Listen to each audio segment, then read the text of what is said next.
好，这里的话我们再做一个效果来。如果可以的话，你觉得那个渐层啊，的选择不够多，那到时候的话，你可以这样子啊，就是选到渐层之后的话，这边嘛，右边有个类似齿轮，有看到吗？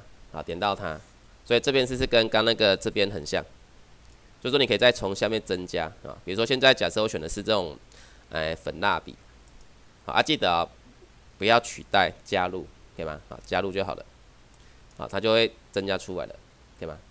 拿出来的话，你再去点，好吧？再去点，点好的话呢，一样再去试啊。比如说我用这个线性，再拉，这样拉，可以吗？好，那就自己去这样去试啊，看颜色的分布怎么做你比较喜欢。到时候你可以反向回来，可以，这样可以吗？拉好的话，再把它那个裁进去，就会不同感觉了，这样可以吗？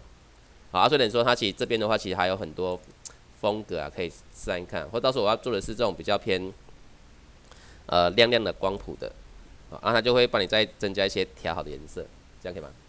好，其实到时候也可以干嘛？自己增加了哈。那这个增加，我们可能就是下节课了再解释啊，因为时间关系啊，所以大家的话就是你这边的话可以再先试看看啊，它这些预设的好不好？好，那所以这边可以换来换去啊 ，OK， 来，所以大家的话这个请试一下啊，这个图形这个有空自己试啊，大的啊就秀一些字啊，可以吗？我到时候这边是大型的还是这种文字的啊？通常的话都是小型啊，对吗？比较不占位置啊，好，所以这个其他的话你可以去按看看，好不好？然后到时候如果你这个渐层都乱掉了，你就选这个啊，重设，